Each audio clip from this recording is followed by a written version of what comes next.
The second weekend of the Mythic Dungeon International has just finished, with an exciting final series between the North American team Donuts and the European team Perplexed. My name is Dratnos, and today we're going to take a look at Perplexed's incredible 19-minute run in a plus 23 Algethar Academy. All talents and builds used by the players can be found via Raider.io in the description below. Perplexed wasted no time getting started and used Shroud of Concealment to skip past two nasty packs of Mana Fiends and animated weapons, before setting up an ambitious pull of all three of the packs that are required to summon Veximus. The Arcane Ravager is a huge problem in this area, so they bring it into this pull as well so that they can pump damage into it with their Bloodlust while AoEing everything down. But they don't want Arcane Foragers involved just yet, so they use Mass Entanglement to keep them rooted for later.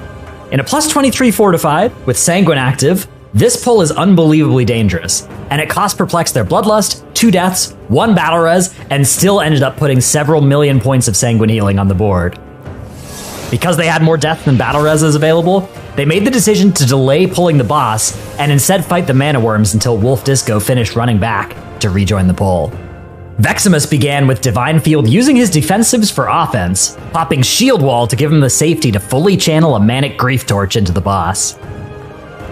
With several enemies still alive, it was vital that Perplexed avoided any Sanguine healing onto Veximus. After the Arcane Elemental fell, Perplexed geared up for one of the most dangerous pulls in the dungeon.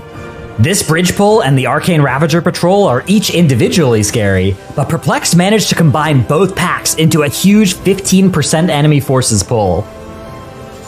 To help keep it under control, Ryson made sure to stand close to the pack so that the Arcane Ravager wouldn't leap far away and the 3 melee DPS wouldn't have to lose uptime.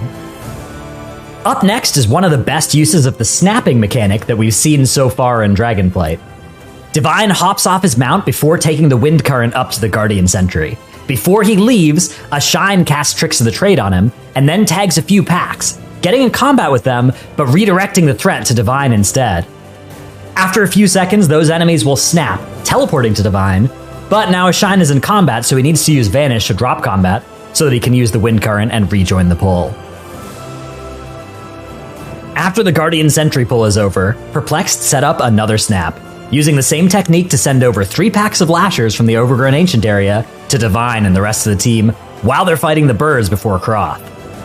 This is extremely efficient because otherwise Perplexed would be forced to fight 1 pack at a time in this area, which is unacceptably slow in an MDI setting. Croth is a scary boss, and notably Perplexed chose to activate the Goal of the Rushing Winds first, rather than the Goal of the Searing Blaze, meaning they had to deal with winds for most of the fight, but this was a decision informed by their comp of 3 melee DPS who, unlike some ranged specs, have a very easy time running against the wind without losing any damage.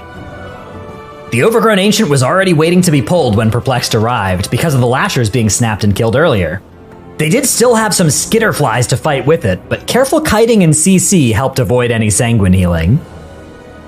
The final area of the dungeon was now all that stood before Perplexed, and at 80% enemy forces they only needed to pull a few of the packs. They combined several pulls that featured multiple Echo Knights, creating a dangerous melee situation, but avoiding having too many casters involved.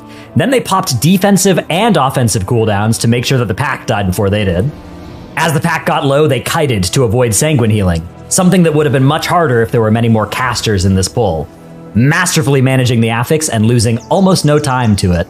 A Shine used Shroud of Concealment once more to let Perplexed walk past all of the remaining enemies, but they still needed 1 pull to hit 100% enemy forces, so Divine grabbed the 4 remaining enemies guarding the doorway and wasted no time leaping in and blasting the last boss with his Grief Torch. Trash into bosses is scary at the best of times, but here they again needed to manage the Sanguine affix, something that could be especially challenging on this boss because of the Power Vacuum cast that grips all players under boss and then roots the boss for a while she casts. If that were to happen while mobs were dying, it would be almost impossible to avoid 20% or more of the boss's health getting healed, so Perplexed made sure to respect that possibility and time their kills so that the enemies had no chance of healing the boss. Even when there was only 1 Echo Knight left, Swag gripped it out away from the boss before it died so that it could not slow them down. We hope you've enjoyed this breakdown of Perplexed's Algethar Academy. Be sure to tune in for the next 2 weekends for MDI Group C and the Last Stand tournament, where the final 4 global finalist teams will be decided. Thanks for watching, and we'll see you in Azeroth.